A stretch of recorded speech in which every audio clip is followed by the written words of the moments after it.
Hello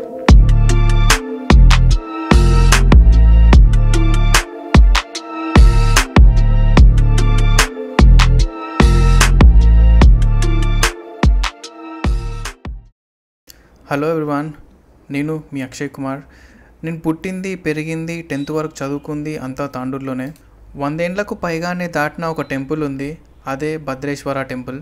దాని గురించే ఈ వీడియో స్టార్టింగ్ నుంచి కనిపించే లెఫ్ట్ అండ్ రైట్ సైడ్లో ఉన్న షాప్స్ అన్నీ కూడా గుడి ఆధ్వర్యంలో ఉన్నవే. ఇవే కాదు, ఇంకా చాలా ప్రాపర్టీస్ ఉన్నాయి. వాటన్నిటికీ వచ్చే రెంట్స్ అవన్నిటినీ కూడా గుడి డెవలప్మెంట్కి, అన్నదానాలకి, ఇంకా పూజలు పునస్కారాలకి యూజ్ చేస్తూ ఉంటారు. ఈ గుడికి మా డాడమ్మ అంటే మా డాడీ వాళ్ళ మమ్మీ బస్వలింగమ్మ, వాళ్ళ నాన్నగారు అంటే మా ముత్తాత, వాళ్ళందరూ దర్శనం కోసం వస్తుండే అని అన్నారు. నేను రఫ్గా 100 years అని చెప్పాను, కానీ 100 years ఈజీగా దాటిపోయి ఉంటుంది ఈ గుడిని స్థాపించి. ఇది గుడికి ఫ్రంట్ సైడ్లో ఉన్న ఓపెన్ ప్లేస్. ఇక్కడ రైట్ సైడ్లో కనిపించే ప్లేస్లోనే ఆ ఊర్ల నుంచి వచ్చే వాళ్ళు కొంచెం రెస్ట్ తీసుకోవడానికి, దాహం అయితే వాటర్ తాగడానికి అన్ని సదుపాయాలు ఇక్కడ ఉంటాయి. ఇక్కడ రైట్ సైడ్ లో కనిపించేది శ్రీ అక్కమాదేవి టెంపుల్. జనరల్ గా ఇక్కడ లేడీస్ అందరు కలిసి వచ్చి వాళ్ళు భజన చేయడం కానీ పూజలు జరపడం కానీ జరుగుతుంది. మా డాడమ్మ ఎంగేజ్ లో ఉన్నప్పుడు భజన చేయడానికి శ్రీ అక్కమ్మ టెంపుల్ అంటే ఇదే గుడికి వస్తుండే అని మా మమ్మీ వాళ్ళు అంటుండేవారు. ఇప్పుడు మీరు చూసేది గుడిలోని మెయిన్ పార్ట్. భద్రేశ్వరి విగ్రహం ఒకటి, ఇంకా శివుని లింగం కూడా ఉంటుంది. ఇప్పుడు ఇక్కడ కనిపించే ఈ పూజారి పేరు మఠం విజయ్ కుమార్. ఈయన ఏ ఫెస్టివల్స్ వచ్చినా, ఏ మంచి రోజులు వచ్చినా సరే ఇలా లింగానికి కానీ దేవునికి కానీ ఇలా పూలతోని అలంకరించడం ఆయనకు అలవాటు. ఇలా ఎక్స్ట్రా కేర్, ఎక్స్ట్రా ఇంట్రెస్ట్ చూపించడం వల్ల ఆయనకి ఎన్నో అవార్డ్స్ కూడా ఇచ్చారు.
గుడికి లెఫ్ట్ సైడ్లో టెర్రస్ పైకి వెళ్ళడానికి స్టెప్స్ ఉంటాయి. ఇక్కడ మాకు దారి చూపించేది కెమెరాకి ఫస్ట్ పర్సన్ కూలీ విశ్వనాథన్ గారు. ఆయన ముందుంది మా డాడీ కూలీ శివకుమార్. టెర్రస్ పైన సమాజానికి సంబంధించిన ఆఫీస్ ఉంటుంది. అంటే ఈ సమాజానికి సంబంధించి ఎటువంటి డిసిషన్స్ తీసుకోవాలన్నా, ఏం తీసుకోవాలన్నా ఈ కమిటీ మెంబర్స్ అందరు కలిసి తీసుకుంటారు. దాంట్లో మా డాడీ కూలీ శివకుమార్ కూడా వన్ ఆఫ్ ది మెంబర్స్. ఇక్కడ డాడీ మొత్తం ఎక్స్ప్లెయిన్ చేస్తున్నాడు ఎక్కడెక్కడ ఏముందని. ఈ బోర్డు ఏదైతే ఉందో 1950లో ఎక్కడి నుంచి అయితే మెంబర్స్ ఉన్నారో వాళ్ళందరిది 1950 నుంచి వాళ్ళందరి పేర్లు, ఏ ఇయర్లో ఉన్నాడు, ఎవరెవరు ఉన్నారు, ఏంటిది అన్నది అన్ని ఇన్ఫర్మేషన్ ఈ బోర్డులో ఉందన్నమాట. అదే డాడీ కూడా చెప్తుండే. 1950లో ఈ సమాజాన్ని స్థాపించారు. సో అప్పటి నుంచి ఎవరెవరైతే మెంబర్స్ ఉన్నారో వాళ్ళందరి డీటెయిల్స్ ఆ బోర్డులో ఉన్నాయి. ఆఫీస్ అని చెప్పాను కదా, ఇదే ఆఫీసు. దీని లోపలనే మీటింగ్స్ అవన్నీ అవుతాయి. ఇట్ సైడ్లో ఇంకొక బోర్డు ఉంటుంది. ఆ బోర్డులో ఎవరెవరైతే రెంట్కుంటున్నారో అంటే స్టార్టింగ్ వీడియోలో చూపించిన షాప్స్ అవన్నీ ఉంటాయో వాళ్ళ పేర్లు అనమాట. అంటే స్టార్టింగ్లో కొన్ని రోజులు రాశారు, కానీ తర్వాత బుక్స్ మెయింటైన్ చేయడం స్టార్ట్ చేసేసరికి మళ్ళీ ఇట్లా బోర్డులో రాయడం ఆపేశారు. డాడీ ఆఫీస్ ఎట్లుంటుందో చూపిద్దామని లోపల తీసుకెళ్ళాడు. ఇంతకుముందు మీటింగ్స్ జరుగుతాయి, మెంబర్స్ అందరు ఉంటారు, కలుస్తారని అన్నాను కదా, అది ఇదే ప్లేస్ అనమాట. సో ఇక్కడ నుంచే గుడికి సంబంధించిన డిసిషన్స్ అవన్నీ తీసుకుంటూ ఉంటారు.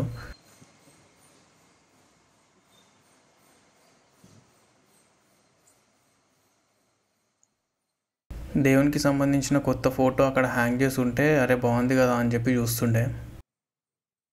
టెర్రస్ పైనే ఆఫీస్కి ఫ్రంట్ సైడ్లో ఉన్న ఓపెన్ ప్లేస్ ఇది.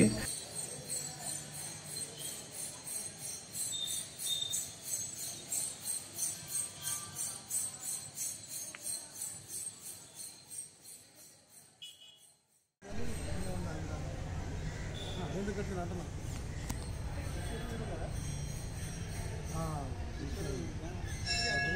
అదే అంటున్నా నేను. శివుందే భద్రేశ్వర మీద లేదన్నట్టు. శివుని గోపురం అదే అంటున్నా నేను. అక్కమాదేవిది కూడా ఉండదా ఎక్కువ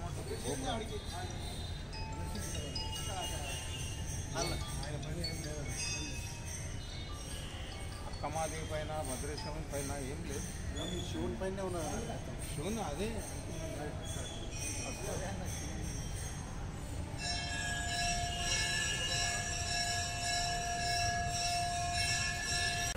డాడీ పైన ఏమేమి ఉన్నాయని చెప్పి ఎక్స్ప్లెయిన్ చేస్తున్నాడు.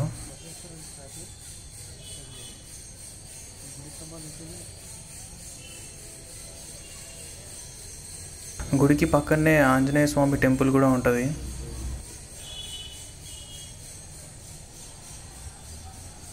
నాకు తెలిసి తాండూరులో ఉన్న భద్రేశ్వర టెంపుల్ గురించి ఇంత డీటెయిల్గా యూట్యూబ్లో అయితే ఏ వీడియో లేదు. నాకు తెలిసినంత వరకు అయితే ఇదే ఫస్ట్ వీడియో అనుకుంటా. ఇంకా మీకు ఇలాంటి ఇంట్రెస్టింగ్ వీడియోస్ కావాలన్నా, లేకపోతే తాండూరులో ఇంకేదైనా ఇంట్రెస్టింగ్ ప్లేస్ని కవర్ చేయాలనుకున్నా కూడా ఆ ప్లేస్ని కానీ ఆ ఇంట్రెస్టింగ్ టాపిక్ని కానీ కామెంట్ సెక్షన్లో మెన్షన్ చేయండి. తాండూరు వాళ్ళందరికీ ఈ వీడియోని షేర్ చేయండి, సో దాట్ మన టెంపుల్ గురించి, మన భద్రేశ్వర టెంపుల్ గురించి యూట్యూబ్లో ఎయిర్ అవుతుందని. ఇంకా వాళ్ళందరికీ పంపించి సబ్స్క్రైబ్ చేయడం కానీ, షేర్ చేయడం కానీ, లైక్ చేయడం కానీ మర్చిపోకండి.